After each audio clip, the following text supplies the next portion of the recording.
Before we start talking about all the things Deion and Colorado are doing right, I got to admit a wrong. So, remember when he first left Jackson State, and I was expressing my disappointment because I said back then, I thought his brand at Jackson State was their ice ain't colder. Mm-hmm. So I misunderstood. And then I said, if I recall correctly, I said something to the effect of, if he goes, now that he's going to a Power 5 school, now he's going to a school like Colorado, he becomes just another coach. Oops. I mean, come on. Oops. Like, I mean, you want that, back? Yeah. I mean, he'd love to have that play back. Look, man, I've been watching Deion Sanders. Some plays are better than others. Since he was at Florida State. I wanted to go to Florida State because of Deion Sanders. I got half a dozen Deion Sanders T-shirts in my closet.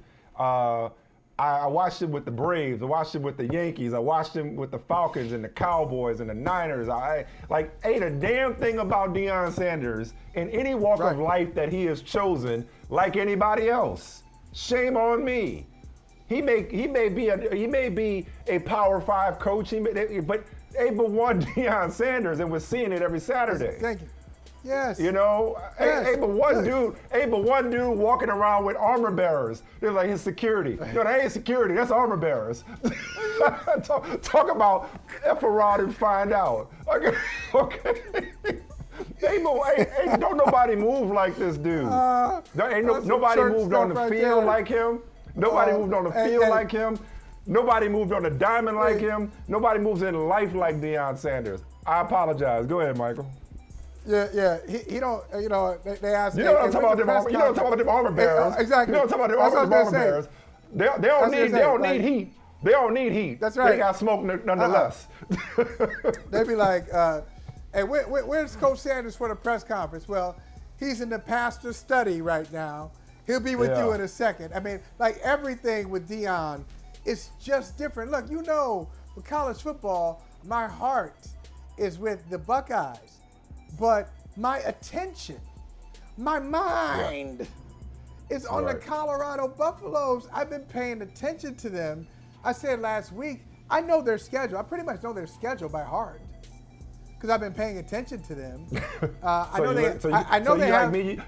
You got Oregon, and then you got Caleb Williams circled for that USC matchup, him and Shedeur Sanders. I know they got they end non-conference. They got Colorado State next week. Got to be pay attention, be humble in victory, don't disrespect the opponent. I think last game of the regular season, I think it's against Utah. Like I've been paying attention to him. Deion Sanders is such a compelling figure.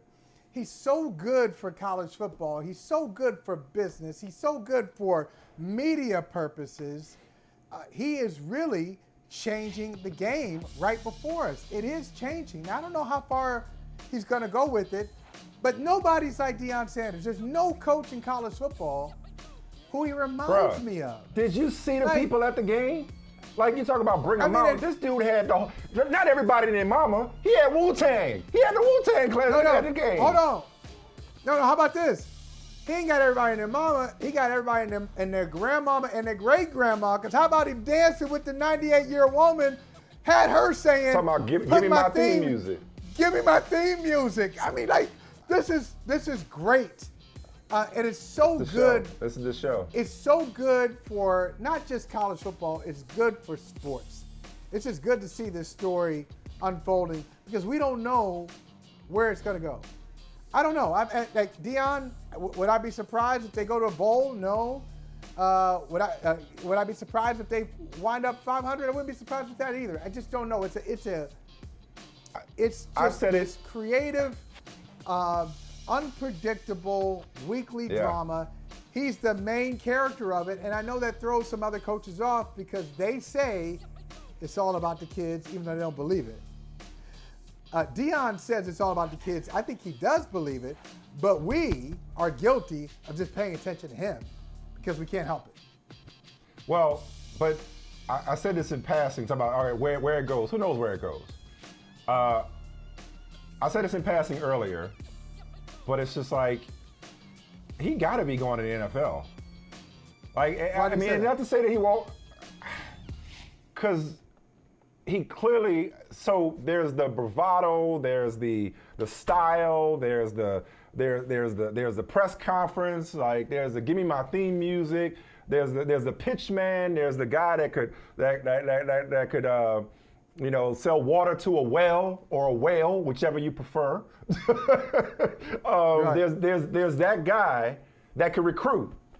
But then there's a guy that clearly, obviously, knows what he's doing when it comes to establishing a winning culture and infrastructure. We know he won at Jackson State. This team won 1 game last year. He's doubled that in 2 games. They won 1 game last year. Like, he's not just he clearly is not just a figurehead. I'm sorry. It can't be, oh, he's got good coordinators, or he got good players. Because it can't be both. It can't be, well, college football is all about just getting good players. Who's got the best players? He got a shit ton of transfers. He got 11 transfers, literally. Transfer students doing this.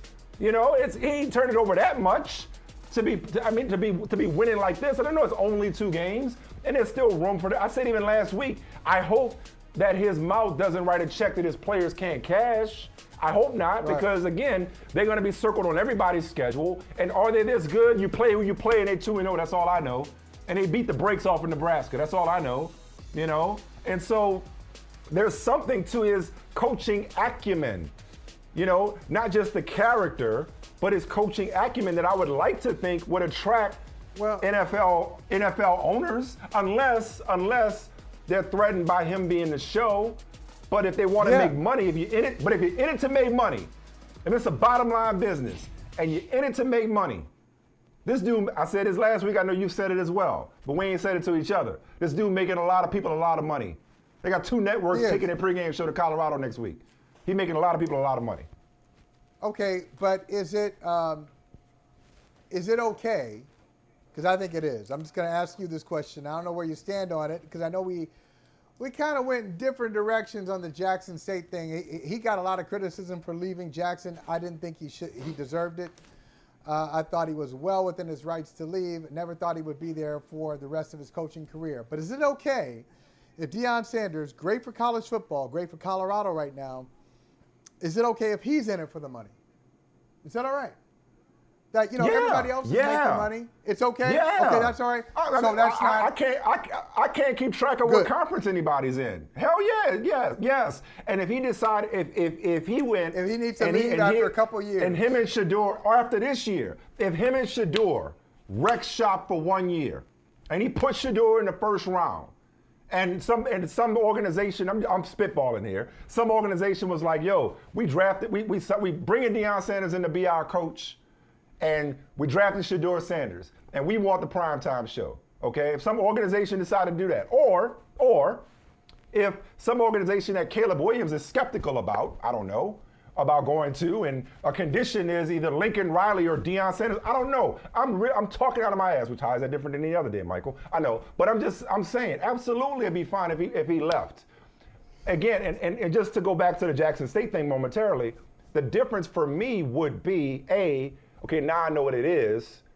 B, it's different leaving Colorado. He doesn't have the same connection to Colorado that he obviously does, and that I thought he does to I thought he did to an HBCU, or for that matter, if he'd have been at Florida State. You understand what I'm saying? So yeah, absolutely. Everybody get in the bag. Get his. I never begrudged him for getting his. It's just not what I thought it was, and that's on me. But I don't want to unpack that all over again. But yes, to your point, being it for the money, and he's underpaid. Yeah, he's underpaid. I was going to say, I hesitate to say that Deion Sanders can't do something, because he's, as you pointed out, I won't. He's played multiple sports. He's played multiple positions on the same day. He has, so he has won at Jackson State. He is on a path to winning at Colorado, which is one of the worst programs in college football, like the last dozen years. You and I both know Ted Johnson. He ain't go just anywhere. Colorado Buffalo. Ted Johnson said, I'm the most excited I've been in like 18 years. Mm-hmm. He said, I'm really excited about this. Deion has reached out to all the Buffs who are in the NFL, who have played in the NFL, just kind of re-energizing them, bringing them back into the program, making them feel wanted, and letting them weigh in and witness all of this. So it really has got the program to a point that it hasn't been at in a long time. But when I say I hesitate, I'm not hesitating. I'm going to say it. Does this work in the NFL? His style works. But I would love to find out. Works, but I don't know. Does the Deion Sanders influence affect wins? If you put who's the worst team in it? Who's the worst team in football right now? Who do you think the worst team in football is? Who do you think, Arizona? I would have said that, but they gave Washington a tough time yesterday. So I don't know if it's Arizona. Well, I mean, we think it's Arizona. It's Washington. All right, so it's Washington. But look at Arizona. This Deion Sanders, we think Arizona might win 4 games this year, maybe 3 or 4 games.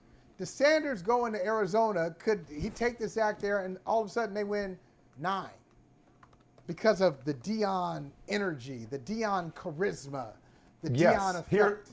So it's two things. You and I both know all professional players care about. Doesn't matter how old you are, how young you are, where you come from. It's can you make them better? It's a credibility thing. And it's somebody who understands how to relate to players. Juxtapose him with an Urban Meyer. Would he work on an NFL level? I believe he would. I don't know. I haven't seen it, but I believe he would because he comes with a cachet and a credibility that resonates with contemporary players. Yeah. It's like Michael Jordan. It's like they still worship this dude, even if most of them are too young to have seen him actually play. They still idolize him. So there's a credibility that he instantly brings as a Hall of Famer, as one of the greatest, if not the greatest, cover corner of all time. And like I said, he seems to know what he's doing, and he's also not going to treat them like boys. He's going to treat them like men. Hey, thank you for watching Brother from Another. If you haven't hit that subscribe button, go ahead and do that now. Don't forget, you can catch us 3 to 4 weekdays on PeacockTV.com and on Sirius XM Channel 85.